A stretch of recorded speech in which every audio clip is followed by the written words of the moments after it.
우리가 요한계시록의 7교회를 살펴보면서 종말의 시대를 사는 우리가 어떤 신앙을 가져야 하는가에 대해서 살펴보았습니다. 이 종말론에 대해서는 주로 요한계시록에 기록되어져 있지만요. 신약에서는 데살로니가 전서나 베드로 후서, 또 구약에서는 다니엘서에도 자세히 기록이 되어져 있습니다. 그리고 오늘 우리가 살펴볼 마태복음 24장과 25장에도 이 종말론이 기록되어져 있는데요. 그래서 이 마태복음 24장, 25장을 우리는 마태복음 종말론이다 이렇게 부르기도 합니다. 여러분은 종말이 가까웠다라고 하면 어떤 생각이 드십니까? 지금이 종말의 때라라는 생각이 드십니까? 이 보통은 세상의 끝인 종말의 때가 다가왔다. 그러면 우리가 사실 영화에서는 많이 봤지 않습니까? 막 홍수가 나서 막 이렇게 지구가 멸망하는 뭐 이런 모습도 봤고, 또 해성이 충돌해서 그리고 지구가 망하는 것도 봤고, 또 병들이 막 이렇게 퍼져나가서 지구가 망하는 것도 봤고, 이런 모습들을 우리는 영화를 통해서 보면서 이 종말의 때가 다가왔다 이렇게 우리가 이야기를 하고 있는데요. 이렇게 종말의 때라고 하면 사람들이 많이 죽고 이렇게 심판의 때가 다가왔다라는 이런 생각이 우리가 얼핏 들지 않습니까? 그렇기 때문에 종말의 때다라고 하면 두려움이 앞서게 됩니다. 왜냐하면 종말의 때에 일어날 일에 대해서 성경은 심판의 일이 주로 기록되어져 있기 때문입니다. 그래서 종말에 대한 말씀들은 어느 때 읽어봐도 무섭고 두려운 말씀이죠. 그래서 특히 현실에 안주하면서 살기를 원하는 성도들에게는 더욱더 큰 두려움을 가지게 하는 것입니다. 이미 우리는 가라지 비유를 통해서 잘 알고 있습니다. 이 세상에는 선한 사람과 악한 사람이 함께 섞여서 살고 있습니다. 어떤 때에는 이 가라지가 쑥쑥 잘 자라는 것처럼 악한 사람이 잘 되어지는 것처럼 보일 때가 있습니다. 그리고 선한 사람은 계속해서 고통을 당하는 것처럼 보일 때가 있더라는 것이죠. 하지만 이것은 추수 때가 되면 모든 것이 다 결판나게 되어져 있습니다. 추수 때가 되면 알곡은 다 거두어져서 곡간으로 보내지고 가라지는 모두 모아서 불쏘시개로 불살라지게 되어진다는 것이죠. 이러한 종말의 때 천국의 모습은 이 마태복음 25장에서 세 가지 비유를 통해서 나타나게 되어지는데요. 바로 열처녀 비유와 달란트 비유, 그리고 양과 염소를 나누는 임금의 비유입니다. 열처녀 비유에서 주님께서는 천국은 마치 등을 들고 신랑을 맞으러 나간 열처녀와 같다라고 말씀하고 있는데요. 이 땅에 천국이 임하게 될 때가 바로 열처녀의 상황과 같다는 것입니다. 예수님께서 갑자기 재림하실 때 어떤 사람들은 슬기로운 다섯처녀처럼 잘 준비되어 있으나 어떤 사람들은 미련한 다섯처녀처럼 준비되어 있지 않을 것을 경고하면서 성도들에게 경각심을 일으켜 주시는 말씀이라는 것이죠. 이 말은 무슨 말입니까?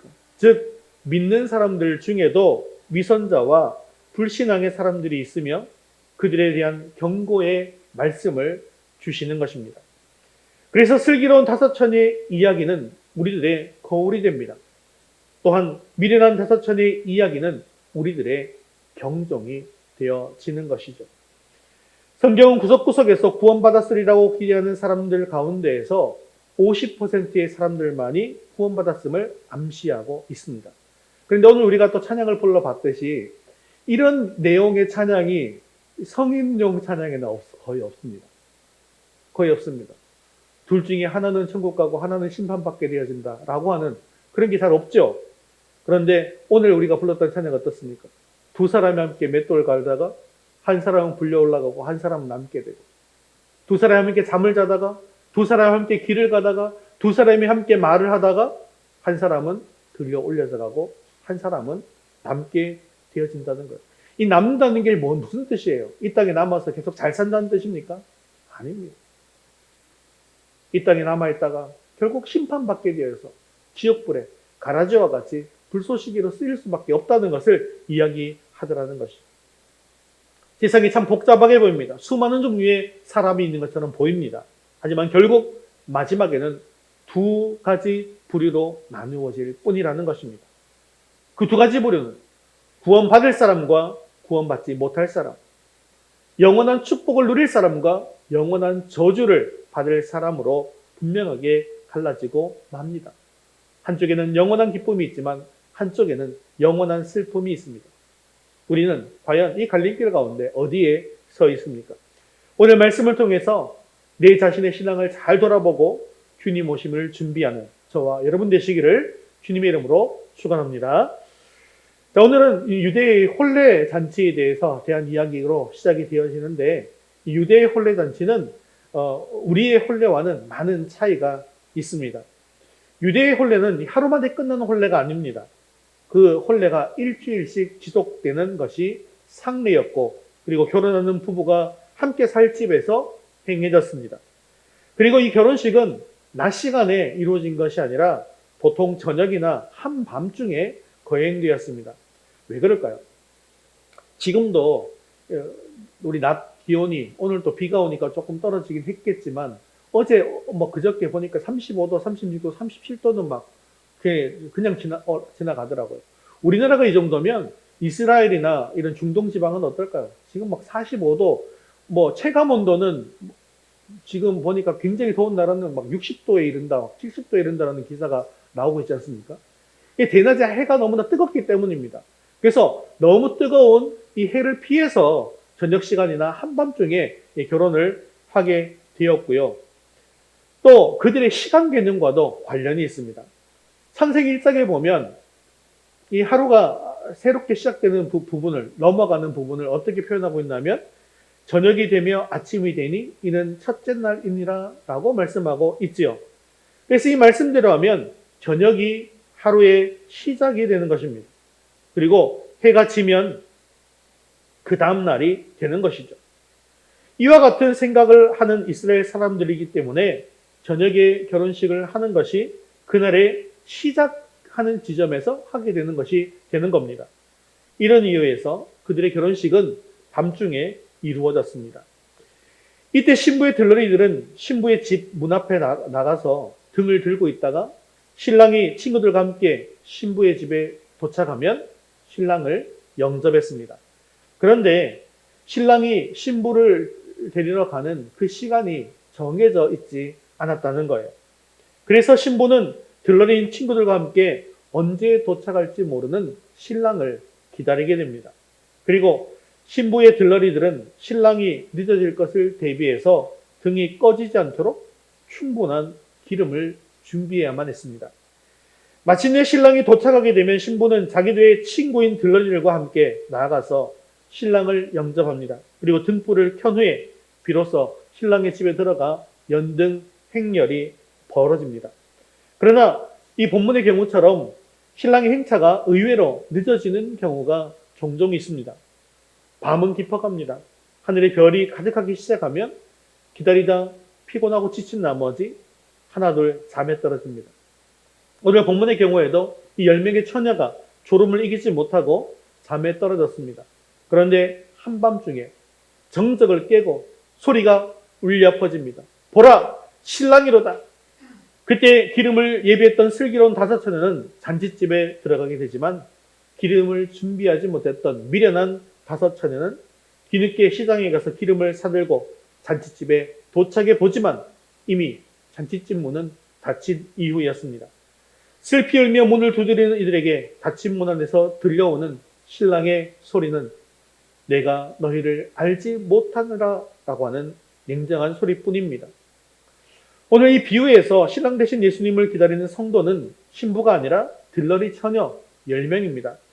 당시에 신부의 들러리는 신부의 친구들이 맡게 되었고요. 그리고 들러리들이 드는 이 등불의 개수는 10개였다고 합니다. 유대인들은 숫자 10을 이 모든 것을 의미하는 것으로 이해하고 있는데요. 이 삼위일체 하나님을 뜻하는 이 신적인 완전수 3과 그리고 7일 동안 천지를 창조한 이 7, 이 완전수 7을 합쳐서 3 더하기 7이 10인데요. 그래서 이 10은 전체를 뜻하는 그런 완전수로 이해했던 것이죠. 이것은 영적인 측면에서 볼 때 신랑 되시는 예수님의 재림은 열처녀로 상징되는 모든 성도가 대비하고 준비해야 하는 것을 이야기하고 있는 것입니다. 즉 예수님의 재림 앞에서는 그 누구도 열처녀와 같은 상황에서 벗어날 수 없고 미련한 처녀와 같은 그런 안타까운 결과를 맞이할 수 있다는 것을 교훈하고 있는 것입니다. 그렇게 신랑을 놓치게 된 사람들은 성실하지 못한 사람으로 낙인 찍혀서 때로는 혼인길이 막히는 경우도 있었습니다. 그런데 여기 신랑은 보통 신랑이 아니라 예수 그리스도 신랑입니다. 예수 신랑을 놓쳤다는 말은 무슨 말일까요? 천국을 놓치고 영생을 놓치게 되었다라는 것입니다. 자, 그렇다면 오늘 본문이 우리에게 말씀하시는 것이 무엇일까요? 우리 세 가지로 나누어서 한번 생각해 보도록 하겠습니다. 첫 번째 같이 읽겠습니다. 충분한 기름을 준비합시다. 자, 잔치집에서는 신랑을 기다리는 동안 음식을 준비하고 청소를 하고 장식을 준비했을 것입니다. 신부는 얼굴을 손질하고 몸단장을 하는 등 갖가지 준비를 다 했을 것입니다. 그러나 신랑을 맞을 처녀들에게 있어서 가장 중요한 것이 무엇이었냐 하면 자기 손에 등불을 준비하는 것입니다. 이 등불을 준비해서 하나씩 들고 빙글빙글 돌아가면서 춤을 추면서 즐기는 그런 행렬의 순서가 있기 때문에 아무리 옷을 잘 차려입고 치장을 잘 했다 할지라도 이 등불을 준비하지 못하면 잔치집에 들어갈 자격이 없었습니다. 그래서 오늘 본문 말씀에는 무엇보다도 먼저 등불을 준비하라고 말씀하고 있습니다. 여기서 혼인잔치라고 하는 것은 신랑 대신 예수 그리스도의 재림을 의미합니다. 그리고 등은 이렇게 혼인잔치를 준비하는 그들의 열심히 있는 삶을 의미합니다. 예수님께서 다시 오실 때 모든 믿는 사람들은 자신이 열심히 있는 삶을 들고 나가서 주님을 영접하게 될 거라는 것이죠. 교회 안에는 두 가지 부류의 사람이 존재합니다. 진정으로 예수님을 믿는 사람들 아니면 그저 종교인이거나 교회에 소속된 사람들이라는 것이죠. 이 두 부류 모두 다 교회에는 열심히 나옵니다. 또 예배도 드립니다. 봉사도 합니다. 전도도 합니다. 겉보기에는 비슷해 보이더라는 것이죠. 그래서 본문을 자세히 보면 슬기로운 다섯 처녀와 미련한 다섯 처녀 모두 등을 준비한 것을 볼 수가 있습니다. 그런데 이들의 슬기롭고 미련함의 차이는 그들의 지력이나 혹은 학력의 차이가 아니었다는 거예요. 바로 그들의 준비성에서 다르게 나타나고 있더라는 것입니다. 슬기로운 다섯 처녀는 등과 함께 여분의 기름을 준비했습니다. 하지만 반면 미련한 다섯 처녀는 등은 준비했으면서도 등 속에 이미 들어있던 기름 이외에는 다른 준비가 전혀 없었다고 하는 것입니다. 자, 이것은 전쟁을 준비하는 군인이 총은 들고 나가지만 총알은 준비하지 않은 것과 사실 다를 바가 없는 것이죠. 그래서 이 미련한 다섯 처녀는 그토록 기다리던 신랑이 왔을 때 신랑을 맞으러 가는 대신 거꾸로 기름을 사기 위해서 전혀 다른 방향으로 가게 되었는데요. 그 결과는 무엇입니까? 빨리 기름을 사와서 혼인잔치에 들어간 것이 아니었습니다. 그들이 기름을 사러 간 동안에 잔치집의 문은 닫혀버리게 되었고 영원히 신랑을 맞는 영광을 놓치게 되었다는 것입니다. 그들은 이미 옷도 잘 차려입었습니다. 몸친자도 잘 했습니다. 이렇게 잔치에 참여할 준비가 다 되었다고 생각했습니다. 하지만 이 미련한 사처는 겉으로 보이는 것만 중요하게 생각해서 잘 준비했을 뿐 정작 중요한 것인 등을 밝힐 기름은 준비하지 않았다는 것입니다. 이처럼 우리의 언제나 문제가 되어지는 것이 뭐냐면 겉으로 보이는 것은 잘 준비하지만 그 보이지 않는 것에 대해서는 소홀히 하는데 우리의 문제점이 발생되는 경우들이 참으로 많이 있습니다. 그래서 미련한 자들은 기름이 없었고 슬기로운 자들은 기름까지 준비했다라는 것이 오늘 본문의 중요한 요지이죠. 자, 신랑이 드디어 왔습니다. 처녀들은 신랑을 기다리다가 너무나도 피곤한 나머지 꾸벅꾸벅 졸기 시작했습니다. 오늘 본문에 보면 다 졸며 잘세라고 하고 있는데 이것을 보면 미련한 처녀도 졸고 있고 슬기로운 처녀도 똑같이 졸았다는 것을 알 수 있죠. 그렇습니다. 여러분, 피곤하면 졸 수 있습니다. 하지만 이 두 그룹 사이에는 중요한 차이가 존재합니다. 슬기로운 처녀는 모든 것을 다 준비하고 졸았던 반면 미련한 처녀는 아직까지도 준비할 것이 남아 있음에도 불구하고 졸았다는 것입니다. 기다리다 지치면 졸 수도 있고 잠들 수도 있겠지만 갖추어야 할 것이 아직 많이 남아 있음에도 불구하고 졸고 자고 있으니 이들의 행위는 미련한 것이고 만일 그렇게 된다면 버림받게 되어진다라는 이야기입니다. 여기에 미련한 사람과 슬기로운 사람의 분명한 차이점이 있습니다. 슬기로운 사람은 등잔에만 기름을 준비한 것이 아닙니다. 여분으로 또 다른 기름통을 준비했다는 것이죠. 본문이 우리에게 보여주는 진리는 우리가 천국을 준비하되 예수님 다시 오실 종말을 준비하되 그저 열심히 준비하는 것으로 끝나는 것이 아니라 충분하게 제대로 준비하라는 것입니다. 즉 마지막 때를 살아가는 성도는 주님의 재림을 준비하되 그렇게 하루하루를 열심히 살아가되 올바로 준비하는 삶을 살아야 한다는 것이죠. 자, 그럼 여기서 중요한 것은 이 기름이 무엇을 의미하는가라는 것 아니겠습니까? 기름이라고 하면 보통 우리는 무엇을 생각합니까? 기름 부음 받았다. 이게 성령을 받았다. 이런 뜻으로 많이 사용되지 않습니까? 그래서 기름이라고 하면 보통 성령님을 의미하고 성령으로 해석하는 경우들이 있습니다. 그런데 만일에 이 기름이 성령님이라고 한다면 문제가 발생할 수도 있어요. 왜냐하면 이 성령님이 우리 안에 있으면서 어떻게 없어질 수가 있느냐라는 것이죠. 그러니까 한편으로는 성령으로 이해해도 문제가 없는 것이 우리가 성령을 받게 되어지면 성령이 없어지진 않죠. 하지만 내 속에서는 어떻습니까? 성령과 내 안의 자아가 끊임없이 싸우고 있잖아요. 그러니까 성령이 없어지는 것이 아니라 내 것이 자꾸 강해지니까. 그래서 성경에서는 자꾸 우리한테 무엇하라고 이해합니까? 성령 충만하라 라고 말씀하고 있는 것이죠. 그래서 이 기름이라고 하는 것은 사실 무엇을 의미하는가 하면 이 기름이 없으면 주님을 만날 수 있어요? 없어요? 만날 수 없습니다. 그러면 이 기름이 무엇을 뜻하느냐? 결국 주님을 만나는데 필수적인 요소라고 이야기할 수가 있습니다. 우리가 주님을 만나는데 필수적인 요소가 무엇입니까? 신앙인으로서 기본적으로 갖춰야 될 일이 무엇입니까? 우리가 교회에 와서 제일 먼저 해야 할 일이 무엇인가요? 바로 우리의 믿음의 고백이라는 것이죠. 그리고 우리는 이 믿음의 고백으로 말미암아서 의롭다 칭함을 받게 되어집니다. 이것을 칭의라고 하죠. 그래서 이 기름이라고 하는 것은 바로 우리의 믿음의 고백이 되는 것입니다. 그리고 내 속에 내 의로 채우는 것이 아니라 무엇으로 채우는 것이에요? 그리스도의 의로 채우는 것입니다. 자, 그럼 등은 뭐예요? 등은 결국 내가 열심히 하는 거잖아요. 이것은 무슨 의일까요? 결국 나의 의가 될 수 있는 거예요.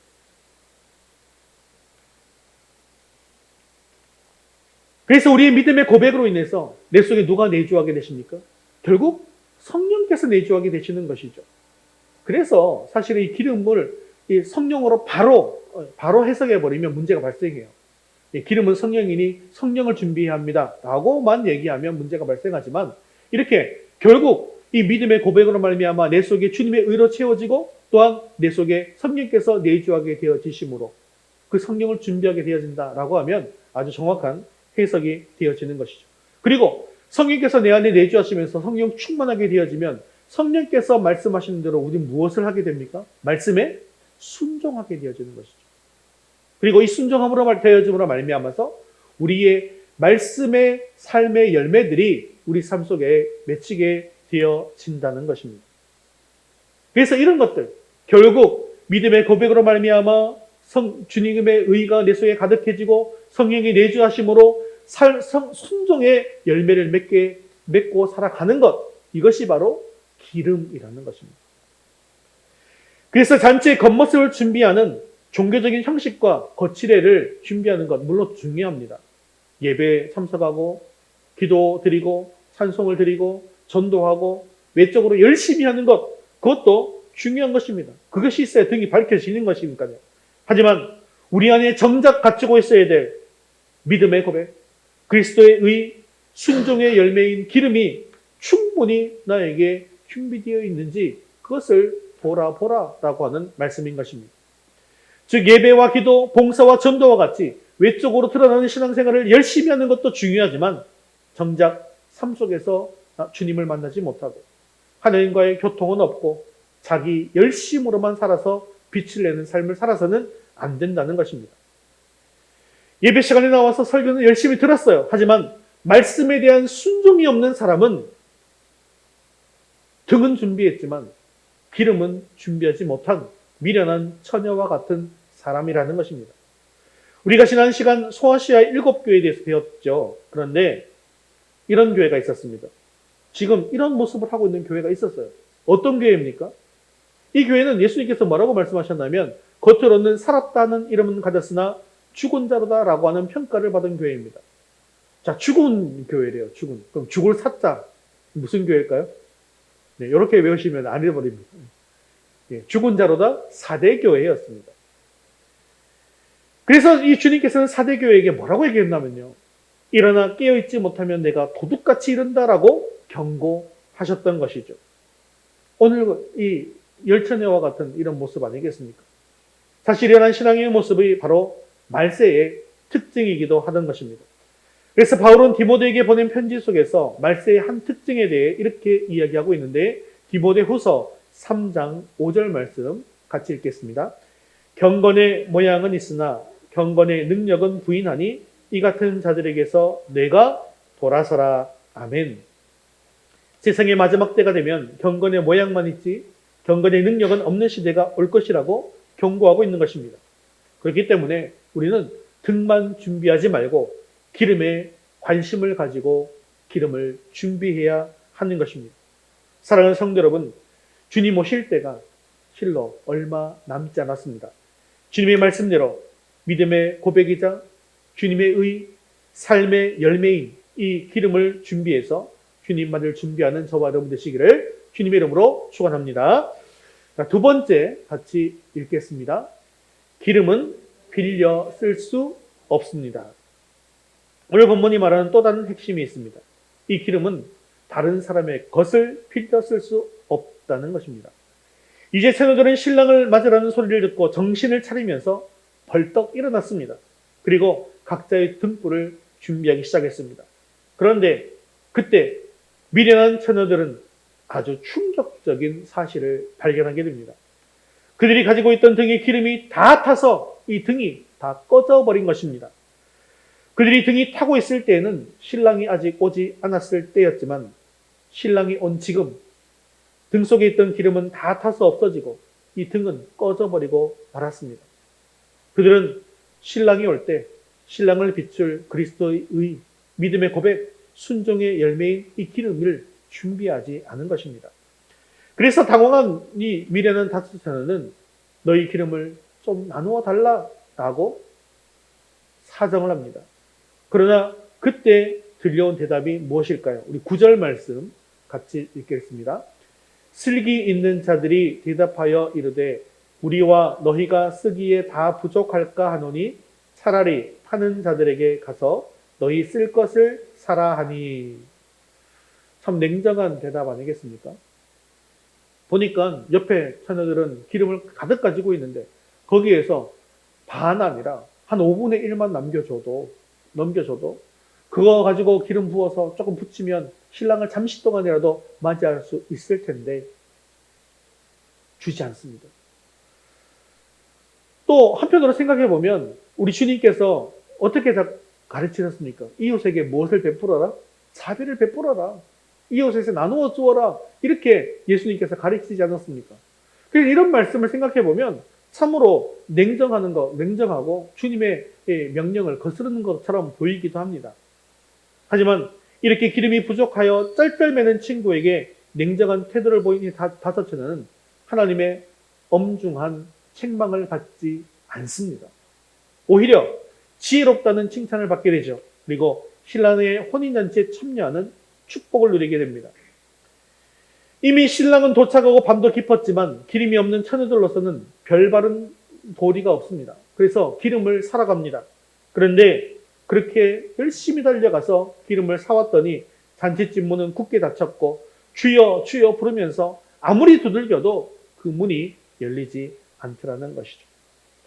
그렇다면 주님의 이 말씀은 무엇을 뜻하는 것일까요? 이것은 나의 구원받는 믿음은 오직 나의 것으로만 되어진다는 것을 의미합니다. 이 부분에서 기독교와 천주교가 아주 극명하게 차이가 드러나는 부분이 있다고 저번에도 말씀을 드렸죠. 천주교 장례식에는 한번 가면 굉장히 시간이 오래 걸리는 걸 볼 수가 있어요. 한 1시간 이상씩 합니다. 이게 왜 그러냐면 뭔가 자꾸 이렇게 외우는 것이 있고 읽고 막 이렇게 합니다. 이게 뭐냐면 지금 이 죽은 사람이 천국 갈 수 있도록 그때서야 빌고 있는 거예요. 공덕을 더해주는 겁니다. 다른 성인들이 자기에게 공덕을 더해주면 갈 수 있다고 생각하는 거예요. 예전에는 연옥설도 믿었지 않습니까, 그들은? 그래서 사람이 죽으면 바로 천국 가는 게 아니라 연옥에 가서 잠깐 있다가 거기서 공덕을 쌓은 후에 천국에 간다라고 하는 그런 것까지도 주장했지 않습니까? 근데 그것이 아니라는 거예요. 흔히 신앙생활을 열심히 하는 부인을 둔 남편들이 하는 말 있죠. 뭐라고 얘기합니까? 자기는 교회도 안 나가고 믿음도 없으면서 열심히 있는 내 아내의 치맛자락을 붙잡고 천국 갈 수 있을 거야 라고 막연하게 생각하더라는 것이죠. 하지만 분명히 알아야 할 것은 우리가 오늘도 천국 열차, 우리 사령 불렀는데 천국 가는 기차표는요, 오직 나만이 타고 갈 수 있는 것입니다. 그 티켓 가지고 다른 사람 같이 갈 수가 없더라는 거예요. 이에 대해서 무디 신학교 학장인 조지 스위팅은 이렇게 얘기했습니다. 하나님에게는 자녀만이 있지 손자는 없다. 무슨 뜻입니까? 한 사람 한 사람이 개인적으로 예수 그리스도를 통한 신앙 고백을 통해서 하나님의 자녀가 되는 것이지 아버지가 믿었기 때문에 저절로 내가 하나님의 자녀가 되는 것은 아니라는 것입니다. 어떤 분들에게는 예수 믿으십니까? 라고 여쭤보면 아주 자신 있게 나는 어머니 뱃속에서부터 믿었습니다. 라고 말을 하는 경우가 있습니다. 어머니 뱃속에서부터 교회 다녔어요. 라고 이야기합니다. 아무리 어머니 뱃속에서부터 교회를 다녔다 할지라도 그 이후에 교회에 나오는 것만으로는 구원을 받을 수가 없다는 것입니다. 분명한 자신의 신앙 고백과 순종의 삶의 열매가 있어야 한다는 것이죠. 그래서 어머니 뱃속에서부터 믿은 사람을 우리는 뭐라고 합니까? 모태신앙이라고 하잖아요. 그런데 또 모태신앙은 우스갯소리로 또 무슨 신앙이라고요? 모태신앙이라고 하잖아요. 오히려 모태라고 하면서 믿음의 삶에 대해서는 못하는 경우가 많다는 그런 반증이기도 하죠.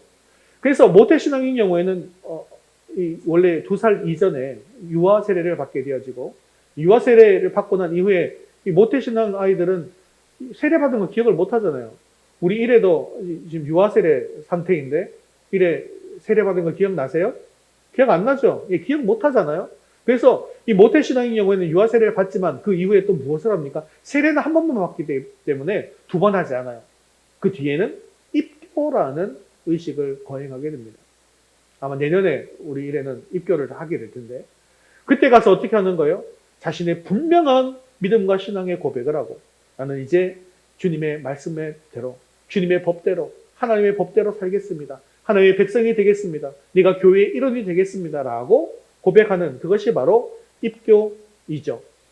그래서 분명한 예수님을 자기가 만난 인격적으로 만난 그런 신앙의 고백이 있어야 되고 그리고 순종의 삶의 열매가 개인적으로 있어야 한다라는 것입니다. 믿음과 성도로서의 삶은 그 누구도 대신해 줄 수가 없습니다. 구원은 오직 자기가 십자가를 지고 자신의 발로 주님의 뒤를 따르는 사람들의 것입니다. 따라서 우리는 두려움과 떨림으로 그리스도의 의를 붙들고 자신의 구원을 이루어 나가야 합니다. 그리고 가족이나 다른 사람들이 바르게 신앙생활을 하지 못하고 있다면 아직 기회가 있는 지금 그들을 깨우쳐서 미리 기름을 준비하면서 스스로 구원을 이루어갈 수 있도록 해야 한다는 것이죠. 사랑하는 성도 여러분, 예수 그리스도께서 나를 위해 죽으시고 다시 사셨다는 사실을 굳게 믿는 믿음을 가지고 하나님의 자녀가 된 자로서 믿음의 바른 발걸음을 매일매일 걸어가심으로 말미암아 자신의 등과 자신의 기름을 준비하는 저와 여러분 되시기를 주님의 이름으로 축원합니다. 우리 세 번째 같이 읽겠습니다. 문이 닫힐 날이 옵니다. 여러분, 이제 본문의 마지막 경고에 귀를 기울이시기를 바랍니다. 10절 말씀 같이 읽겠습니다. 그들이 살아간 사이에 신랑이 오므로 준비하였던 자들은 함께 혼인잔치에 들어가고 문은 닫힌지라. 이것은 당시 밤에 결혼이 이루어지던 유대인의 관습에 따라서 일단 신랑의 입장과 함께 혼인잔치가 시작되면 강도나 이 도둑을 막기 위해서 문을 굳게 닫아 걸었던 관습에 관련된 말씀입니다. 그런데 문제는요, 한번 이 문을 걸어 잠그게 되면 다시는 문을 열어주지 않았다는 것입니다. 여본의 기름을 미리 준비해놨다가 신랑이 온다는 소식을 들은 뒤에야 뒤늦게 기름을 사러 갔던 미련한 다스는 문 밖에서 아무리 문을 열어달라고 소리치며 외쳐도 열어주지 않습니다. 그리고 그들은 충격적인 예수님의 말씀을 듣게 되어집니다. 12절 말씀 같이 읽겠습니다. 대답하여 이르되 진실로 너희에게 이르노니 내가 너희를 알지 못하노라 하였느니라. 이 미련한 다스테는 이제 어두운 곳에서 땅을 치며 울고 후회할 수밖에 없습니다. 그렇다면 여러분, 이 사실이 우리에게 오늘 가르쳐주는 것은 무엇이겠습니까? 바로 구원에는 때가 있다는 것입니다. 그렇습니다. 구원의 기회는 항상 있는 것이 아닙니다. 하나님께서는 모든 사람이 구원에 이르기를 원하시고 모든 사람에게 구원의 기회를 주십니다. 하지만 무한정으로 구원의 문을 열어두시는 것은 아니라는 것이죠. 하나님은 당신께서 정하신 때가 되면 이 구원의 문을 친히 닫으십니다. 그리고 그때가 지나면 아무리 구원의 문을 열어달라고 애걸복걸해도 더 이상 구원의 문은 열리지 않는 것입니다. 이것은 마치 하나님께서 노아 당시의 사람들에게 120년의 기회를 주셨지만 노아가 방주에 들어간 후에 그 방주문을 친히 닫으시고 열어두시지 않는 것과 같은 것입니다. 그렇습니다. 구원의 그 문은 일단 닫히면 그 누구도 열 수가 없습니다. 그럼에도 불구하고 참으로 안타까운 것은 많은 사람들이 하나님의 구원의 은혜와 이 구원의 문은 내가 필요할 때 언제든지 열려 있을 것으로 착각하고 지금은 내가 살고 싶은 대로 살고 나중에 구원의 문으로 들어가면 될 것이라고 생각한다는 것입니다. 그런데 신랑 되신 이 주님은 언제 오시는 거예요? 언제 올지 모르는 겁니다. 그냥 기다려야 하는 거예요. 우리 요한계시록에는 보니까 사대교회를 요한계시록에 보니까 뭐라고 말씀하십니까? 언제 오신다고요? 어떻게 이르신다고요? 그날이 도적과 같이 임하게 된다 라고 이야기하고 있지 않습니까? 미련한 다스는 신랑 받은 준비를 소홀히 했습니다. 그럼으로써 그토록 기다리던 혼인잔치에 참여하는 축복을 영원히 놓치고 말았습니다. 이처럼 마지막 때에도 주님 맞을 준비, 즉 회개, 믿음, 성령의 열매 맺는 삶 등을 소홀히 하다가 결국 구원에 들어가지 못하는 사람들이 수없이 많을 것입니다. 이처럼 구원과 관련된 준비를 미루다가 결국 구원의 기회를 영원히 놓치는 미련한 자들이 아직도 많이 있기 때문에 구원의 문이 열려 있을 때 열심히 주님의 이름을 전하고 전도할 수 있는 저와 여러분 되시기를 주님의 이름으로 축원합니다. 또한 아직까지도 믿음이 없는 우리 가족들, 또 내 주변의 지인들, 그들을 불쌍히 여기고 긍휼히 여기는 마음을 가지시고 그들에게도 열심히 복음을 전함으로 말미암아 함께 천국에 이르게 되어질 수 있게 되기를 주님의 이름으로 축원합니다. 말씀을 맺겠습니다. 13절은 이 열천의 비유의 결론적인 부분인데 우리 13절 말씀 같이 읽겠습니다. 그런즉 깨어있으라 너희는 그 날과 그 때를 알지 못하느니라. 자, 이 깨어있으라라고 하는 말씀은 오늘 말씀 이외에도 종말에 대한 교훈이 있을 때마다 일종의 결론으로서 거듭거듭 반복되는 말씀이기도 합니다. 자, 이렇게 반복되어지고 있다. 이것은 무슨 뜻일까요? 그만큼 중요하다. 그리고 종말 때에는 이것이 강조된다라는 것을 말씀하고 있는 것이죠. 즉 마지막 때를 살아가는 성도의 최대 의무는 바로 깨어 있는 것임을 보여주는 것입니다. 그렇습니다. 마지막 때를 살아가는 성도는 다 영적으로 깨어 있어야 합니다. 그렇다고 한다면 이 깨어있는 것은 무엇을 의미하는 것일까요? 그저 단순히 열심히 교회 생활을 하는 것을 의미하는 것일까요? 그렇지 않습니다. 오늘 열처녀 비유를 다시 한번 자세히 살펴보면 이 비유 가운데 등장하는 열처녀는 모두 다 등을 들고 신랑을 맞으러 나갔습니다. 그것은 외견상으로는 모두 깨어있는 것처럼 보이게 해주는 것입니다. 하지만 그 중에 등과 함께 충분한 기름을 준비하지 못한 미련한 5 처녀는 실상은 깨어있지 못한 것과 같은 것이었습니다. 왜냐하면 그들은 신랑이 왔어도 신랑을 맞이하지 못했기 때문이죠. 이와 같이 주님이 오실 때가 가까이 이른 줄 알고 교회 생활에 열심을 낸다고 해서 그것이 바로 깨어있는 것이다. 그것이 영적으로 깨어있는 것이 아닌 것입니다. 그러므로 자신이 교회 생활에 열심히 있고 많은 활동을 하고 있다고 해서 내가 영적으로 깨어있다라고 자만해서는 안 된다는 것이죠.